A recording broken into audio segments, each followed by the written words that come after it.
Hi friends, welcome back to my channel. ఈరోజు మనం అన్నిట్లోకి చాలా టేస్ట్ అయిన హెల్దీ అయిన చట్నీ అండి. ఇది చాలా బాగుంటుంది. అన్ని టిఫిన్లోకి బాగుంటుందండి. నేను ఎప్పుడు ఇలాగే చేస్తూ ఉంటాను. పిల్లలు చాలా ఇష్టంగా తింటారు. ఒకసారి మీరు కూడా ఇలా ట్రై చేయండి. పల్లీలు ఇలా కలర్ మారేంత వరకు వేయించుకొని పట్టు తీసి పక్కన పెట్టుకోవాలి.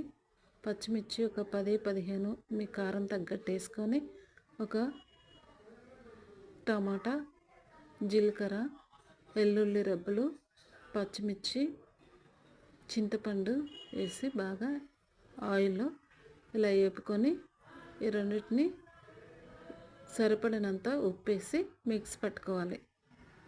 ఇలా పలసంగా అంత మెత్తగా కాకుండా కొంచెం గరుగ్గా మిక్సీ పట్టుకొని తాలింపు వేసుకోవాలండి.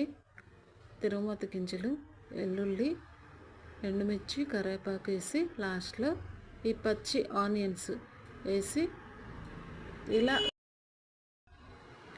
ఒకసారి అలా తిప్పేసి చట్నీలో వేసేసుకోవటమేనండి. ఇలా పచ్చి ఆనియన్స్ తగులుతూ ఉంటే చట్నీ చాలా బాగుంటుంది. ఒకసారి ఇలా ట్రై చేయండి. కొత్తగా చూసేవాళ్ళు నా ఛానల్ని సబ్స్క్రైబ్ చేసుకోండి ఫ్రెండ్స్.